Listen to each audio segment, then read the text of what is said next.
Thanks for the questions.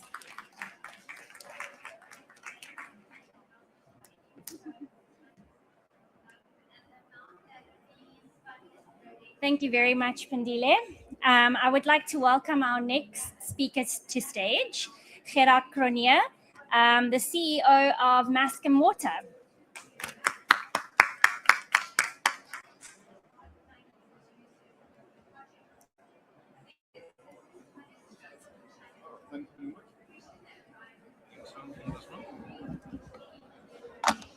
Hello. Thank you very much, and thank you for the opportunity to be here. Today I want to touch on the topic of upscaling, reusing of wastewater. We have very limited time. I cannot go into details. So I want to leave an idea with you, and hopefully at the end we will start changing things at a much faster pace, because there's a lot of things happening in favor of this kind of thinking.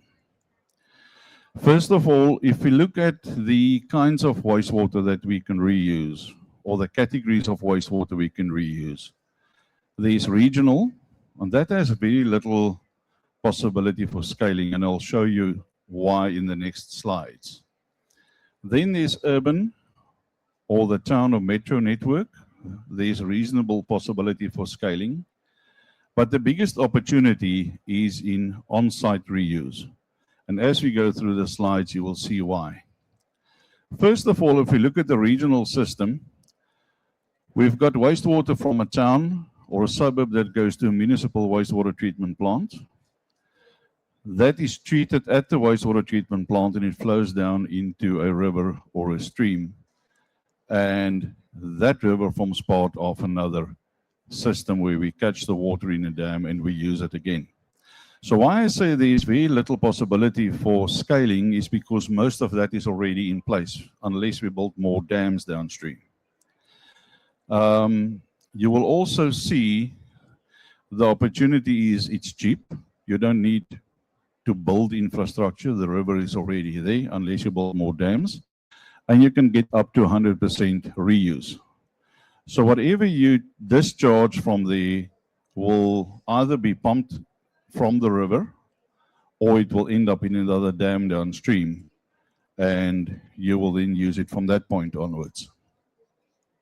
The problem with that, and that was exactly the previous topic, if we look at Hartbeespoort Dam, is overloaded and underperforming municipal wastewater treatment works pollute the water going down. We're thinking of Rooiwal, that affects Hammanskraal. We think of Olifantsfontein affecting Harties, etc., etc., etc.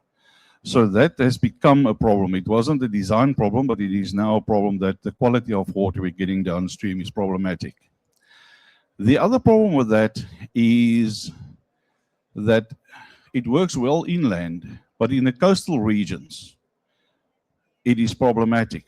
If we just look at this picture of part of the Western Cape, you have Stellenbosch, you have Kasser, you have Zandvliet, you have Mitchells Plain. There's 4 wastewater treatment plants there. On one of them, there's a bit of recovery. All the others, the wastewater is treated and then dumped into the sea. There's no dam or anything to catch that, so the possibility there for reuse becomes very, very limited. Not impossible, but limited. If we look at our municipal system or in the urban area, what the kind of reuse is direct potable reuse. Now, the first example of that everybody will be familiar with is Windhoek, that started reusing the wastewater and treated that to drinking standards back in the 70s. And Cape Town has now just done the wastewater reclamation system on the Cape Flats, and where they're recovering 100 megaliters a day, where they're taking treated effluent with further advanced treatment that you see on the right-hand side here, and then they blend it in with the drinking water supply for Cape Town. Alternative use is a lot easier. If we look at Kraaifontein, for instance, where your wastewater treatment work is very close to the municipal sports fields, so you use the treated effluent for sports fields irrigation.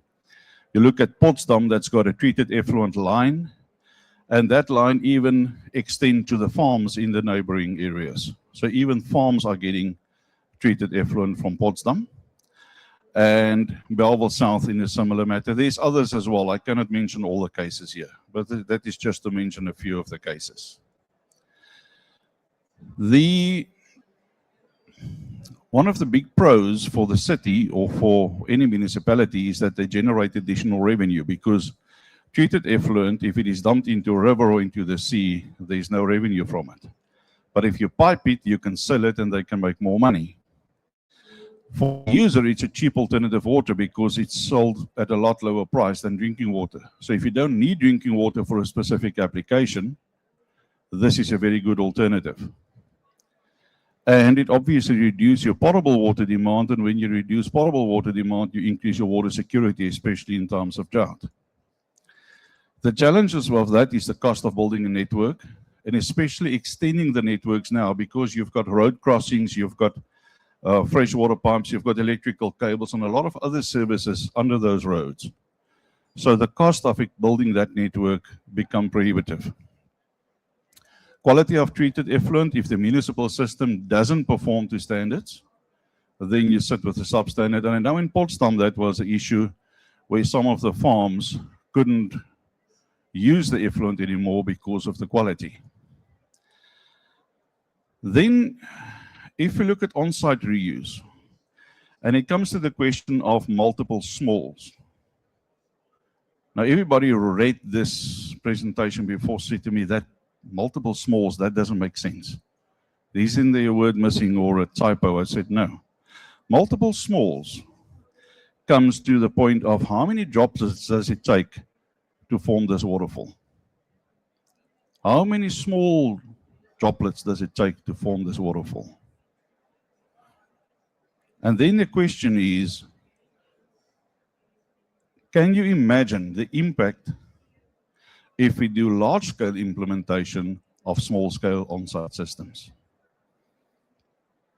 During a radio interview in 2018, and I won't mention the presenter, we were talking about a specific case study, and I was asked the question, so how much water do you save at the site? I said to him, 4,000 liters a day, 4 kiloliters. He said, come on, Gert. We're talking hundreds of millions of liters of water that Cape Town's using. You're talking 4 kiloliters a day.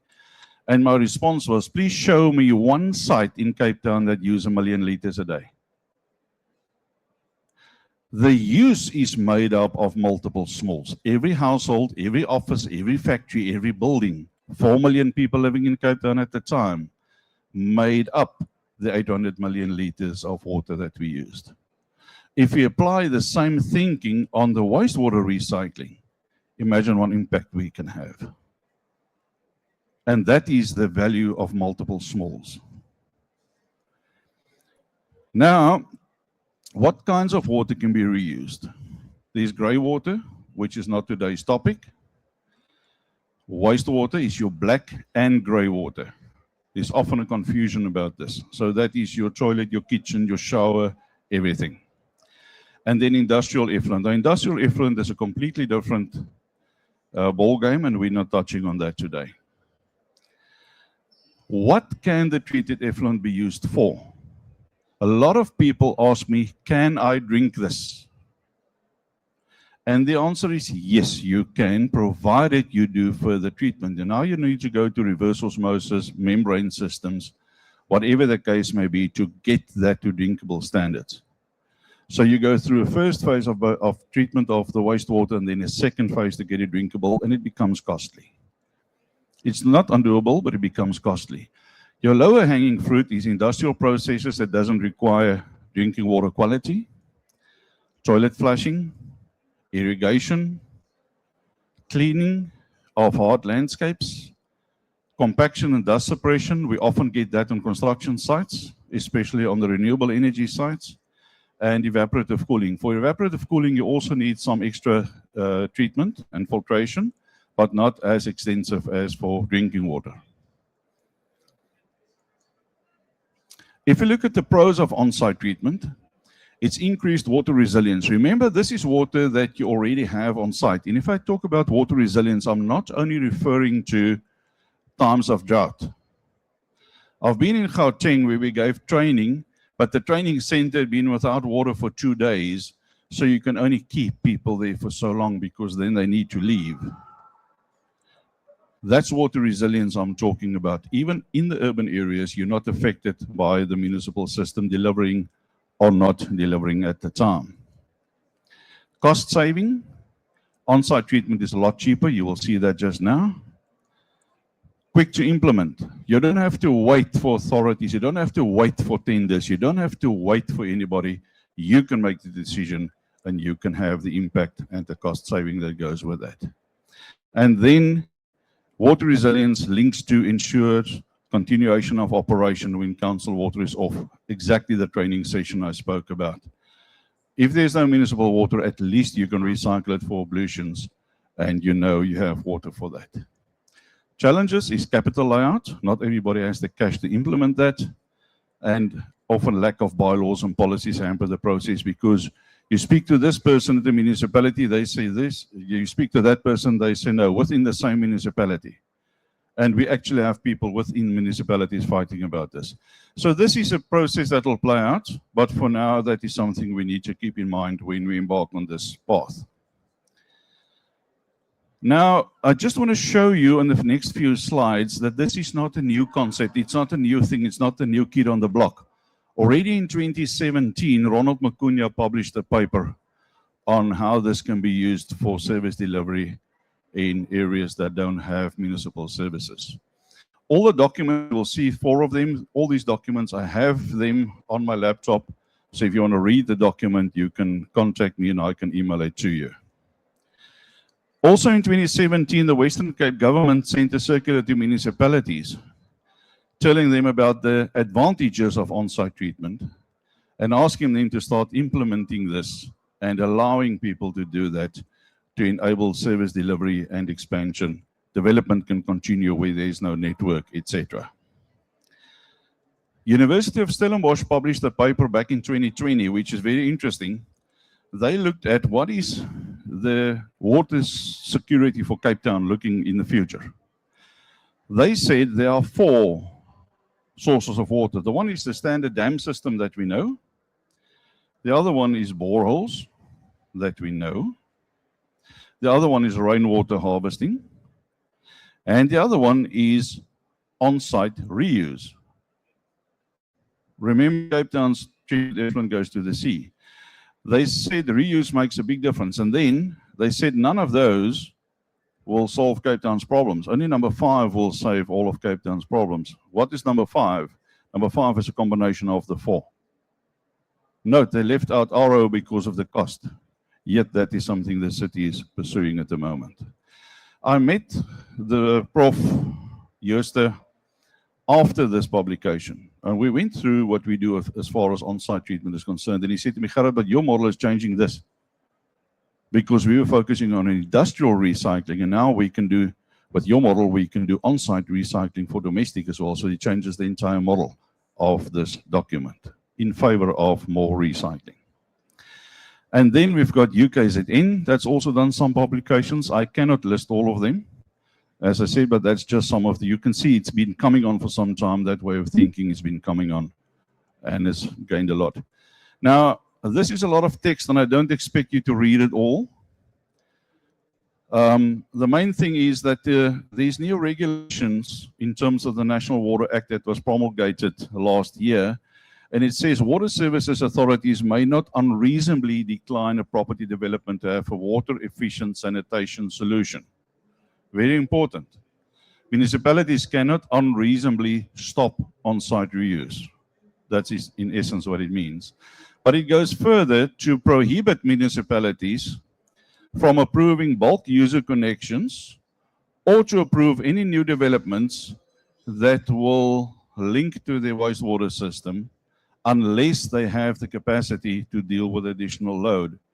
Now that speaks exactly to the case of Harties. where if a system is overloaded, the municipality may not allow any new developments anymore, and the only alternative would be on-site treatment. If you treat on-site, you reuse on-site. That is now national regulations and something to keep in mind for any new developments that we plan or approve. Then there's a new office that opened, the Water Partners Office. And their job, they set up a DWS within DBSA, and Salga is part of that as well. And their purpose is to assist on-site treatment, or as they call it, WES, water efficient sanitation solutions, to gain traction in the marketplace. So if you want to go with on-site reuse with a WES system and you have troubles with that, the Water Partners Office is there to promote the idea and to help you cut the red tape on that. On-site treatment speak to 15 of the 17 SDGs. We don't have time to go through all of them, but take note. If you want to know more, contact me afterwards. And it directly speaks to ESG. It speaks to environment. It's loss of not polluting the water courses, reduced consumption, etc. It speaks to the social side. We can bring services where otherwise it wouldn't be possible. That photo in the middle is from Dr. Macunha's document. And the governance part is bringing all of this together in a sustainable matter. Case studies, right in the CBD, in Cape Town CBD, we've got a system running next to a boardroom, and they recycle all of their toilet flushes is done with recycled treated effluent. Regional shopping center, mixed use development, 50,000 square meter development, 100% on-site recycle, it goes back to garden irrigation. In this case, you will see the development is in the middle of town, but they don't have any wastewater treatment capacity. And on-site solutions was the answer there. Looking at this, and you can't read it all, I fully understand it, so I'll summarize it for you on this. It's a case study we did for City of Joburg. This is a specific technology, of course. It may differ for other technologies. With a capital cost of 2.6 million, you will have an operating cost over 20 years of 0.6 million, but you will save on water and sewage charges on a commercial building in City of Joburg, 53 million. So 53 less your 4 gives you 48 million. Deduct your 2.6 initial input and you still have 46 million rand saving over 20 years. Now tell me this financial model doesn't make sense. What is needed to scale this at speed? First of all, public investment for the municipal systems, the urban systems that I spoke about. Private investment to do it on site. Enabling environment, that comes back to the laws, and you can see the laws are changing. Remember when I started in this trade 16 years ago, I was moving in this direction and say on-site is the answer. Everybody else said, no, you've got to go this direction, it's municipal systems. Now, I'm still swimming in the same way, but the stream has turned, and the stream is now swimming in the direction where I used to swim. I was still swimming. Public-private partnerships is, some people love it, some people hate it, but I want to leave another concept with Triple P, besides the standard tender process, etc., where it is public-enabled, private-built. In other words, where public policy allow this to happen and promote this to happen, and the private sector will pick it up and move with it. Then you've got sustainable financing packages, because if you don't have the capital, you need to be able to finance that, and that is coming into place. I cannot elaborate on it more from here, but that is coming into place. You can now finance solutions like this. And most important, everybody is sitting here and everybody is standing there. You and I must be the drivers behind this. The times of finger pointing, the times of blaming, the times of shouting at government and municipalities are over.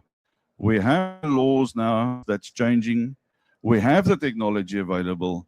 It is up to us, not anybody else, not anybody outside this wall. It is up to us to make that change. Each one of us can make the decision, and again, multiple smalls. If you and you and you and you and all of us start making those changes on small scale, can you imagine where we can go with this. Ladies and gentlemen, thank you very much. I know it was short, it was very little detail, but I wanted to leave the thought with you, and if you want to know more, you're welcome to chat to me afterwards. So if you're confused as this little man is now, you're welcome to raise your hand. So. Thank you for this interesting presentation. Now, I had just one question. You were mentioning the 4 most important solutions for reusing, for the water scarcity problem in Cape Town, but you did not mention about desalination. I was wondering how is that? Is there a reason? What is your opinion about desalination as a possible new source of freshwater resources for water availability, for fighting water scarcity, but especially for food production also, because this is the new frontier as well. Thank you. I have no problem with desalination. I left it out there because that was referring to the document done by the University of Stellenbosch. They left off desalination because they looked at desalination as a solution and they said it was too expensive. It doesn't make financial sense. If you're on the Namibian West Coast, desalination makes sense. If you live in the UAE, desalination makes sense because you have no other source of water. In the case of Cape Town, we're dumping 800 million liters of treated effluent into the sea. We've already paid money to treat that, and then we dump it into the sea, and then we want to spend more money to desalinate the sea. So in this particular case, the low-hanging fruit would be to take your treated effluent and reuse that rather than desalinate the sea. That's my opinion. And it coincides with the opinion of the University of Stellenbosch, that specific paper that they published.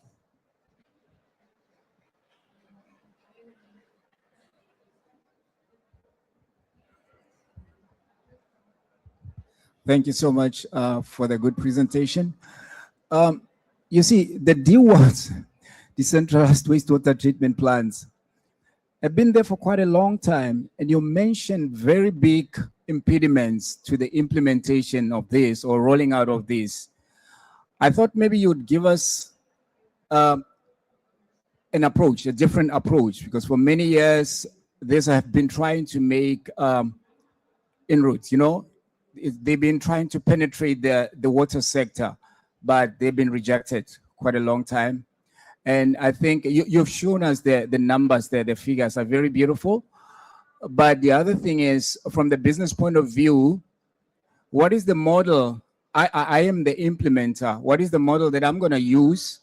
And then from the beneficiary point of view, what do I stand to benefit? I think maybe if we can discuss those two aspects, as well as the impediments of this making into the market. Thank you. Okay, that's quite a wide question. One thing that we need to understand is I mentioned 3 possible sources of wastewater or ways of recycling wastewater, reusing wastewater. I'm not saying one is better than the other. The message I try to get across is if we look at the regional one where you go into a river and you catch it again downstream in another dam, that system is already built. It's necessary. It's got to be there, but it's already built. If you look at the municipal side, the already systems in place and that need to expand. And no City of Cape Town is expanding their network. That need to continue. But we will not reach everywhere with that. So the other alternative is on-site, decentralized wastewater solutions. If we look at the legislation side, that's changing. There was a lot of resistance to it. That resistance started crumbling in the 2010s, and there's now a lot of legislation going in favor of this. There's also, if you look at the new Green Drop, municipalities will get a 5% bonus if they implement water efficient sanitation solutions, which is decentralized wastewater treatment and reuse. So there's a lot of those things happening. The biggest resistance at this stage that I see is people who's used to the old norm and they're not ready to move into the new norm, both in terms of consultants and in terms of legislators.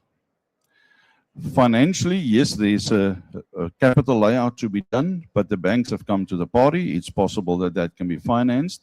And the nice part of that, because your on-site recycling costs less than it costs to buy municipal water and to pay for your sewage charges, the saving that you have can cover your installment. We've done a number of those figures, and all of them, the best case study was 2.5 years, and you've got your money back when you invest in on-site treatment. And the worst case we've had was 5 years. That's a cases that's crossed our deck. There may be others, but 5 years, you've got your money back. So there's a lot happening. If you're an implementer, I don't have the time here on stage, but you're welcome to come and talk to me afterwards, because there's business models that will enable you to take this to your customer. The customer will have the final benefit because they will have the use of the treated effluent for the next 40 years. If we do it in a community, they can use it to plant something. So there's from community scale to industrial scale, the end user will have the benefit, but there are models that will have you as an implementer enable you to take this to your customers. From where I'm standing, we're an original equipment manufacturer. We manufacture, we don't install. So we need each other to roll this out and go at scale with us. Right, Meneer, we have run out of time, but I'm interested in hearing about, I hear you about the savings and everything, but one way to unlock, we need to look at the business model. You know, I've heard you talk about savings, I've heard people talk about water credits, carbon credits, and etc. So I just want to learn from you, what has the water sector learned from the energy sector in terms of solar PVs? Solar PVs have been able to be implemented using a very nice business model of decentralizing and going off-grid, because what exactly you are presenting is off-grid and is decentralizing in terms of water, not energy. But I just want to hear your thoughts in terms of the business model that may be, you know, similar to, you know, solar, water as a service, and etc. If you can just share that with us, maybe briefly. Thank you. Okay, there's two things there, Dr. Mpofu, is the water is sort of lagging behind energy, and the energy was driven by load shedding at the time. We've done a case study, and there will be more to follow, but there's one case study we've done with water recycling. If you're in Pretoria and you recycle 12 kiloliters a day, now this is based on a very specific technology. The figures will differ between technologies. For the specific technology, if you were to recycle in a domestic environment 12,000 liters a day, so that will be typically be a gated community, a school, or whatever. If you recycle 12,000 liters a day, you take the carbon footprint of getting water from the Vaal Dam to Pretoria and distribute it, and you take the carbon footprint of the on-site recycling, the desktop figure came out to 100,000 Rand per year that you can claim in carbon credits. So that was the one part. The other, now I must, what was your second part? Sorry, I forgot. You're happy with that? So there is a definite positive there as well, but it is still developing. It's not really market ready for marketing purposes at this stage, but there's a huge environmental impact from that point as well. Thank you very much. I appreciate it.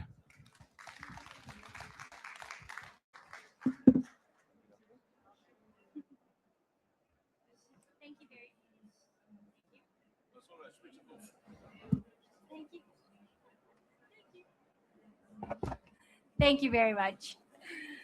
I would like to welcome our next speaker on stage, Musa from Eskom Rotec Industries.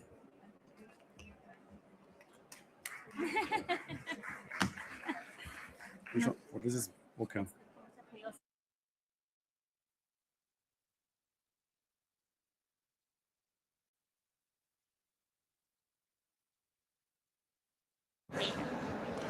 Good afternoon, everyone. The name is Musa Maluleke. I am a civil engineer by profession. I'm from Eskom Rotec Industries under bulk material handling. So our business unit or division is the one that has been supporting Eskom Generation with handling of key material flows across the value chain, such as coal, where we receive coal from the mines. We stockpile that coal for rainy days, and then the rest we feed into the boilers in the thermal power stations. And then after combustion of our coal, you will have a byproduct that is called ash, coal ash, and that's what we are also handling for Eskom Generation.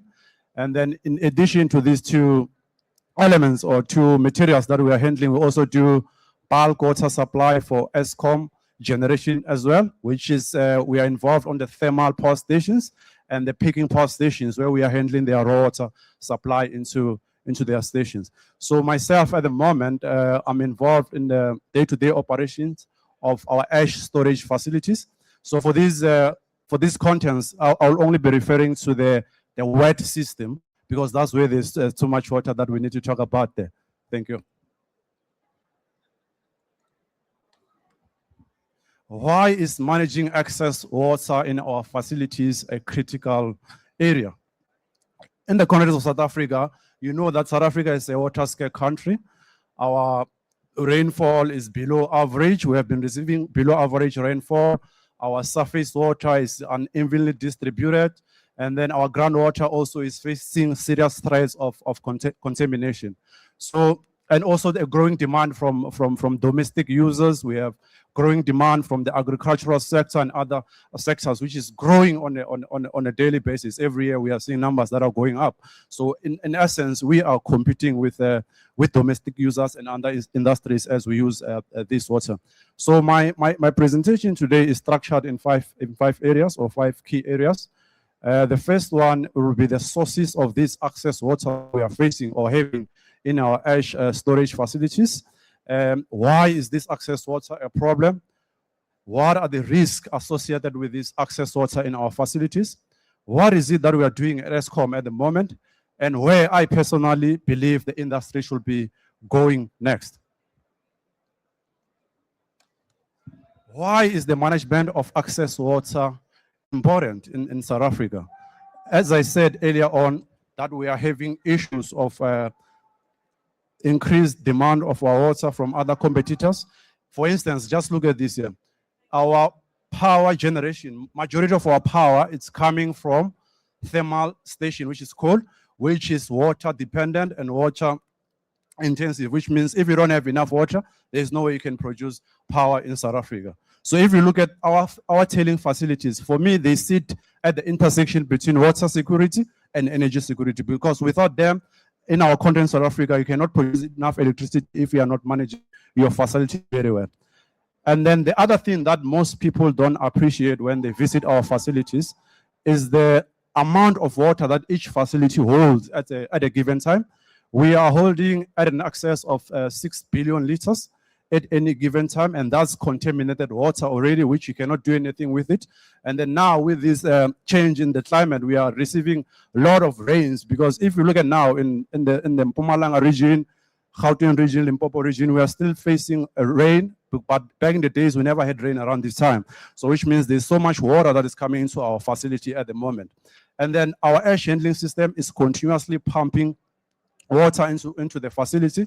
As I said earlier on, that we get the coal combustion. So obviously there's 2 systems that you use to transport your ash into the storage facility. So at Eskom, we have 2 systems. You have the wet drying system. That is the older fleet. That's the one that is consuming a lot of water on a daily basis. And then you have the dry system, which are the new stations that are using the dry storage system.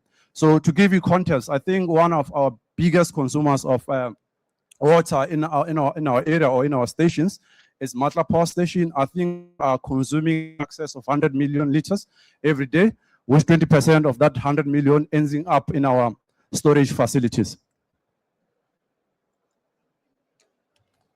Let me quickly explain what an ash dam is, because it's easy to think of it as a dam site. But looking at it from the water perspective, you can see this in the water system as well. It's not just a waste system. So what happens is we get our coal combustion, as I explained earlier. you will have two systems of transporting this coal. It's either use fixed plant and you will have your trucks where you'll hold that ash from the main station. You take it to a designated compartment, which is our ash dumping facilities.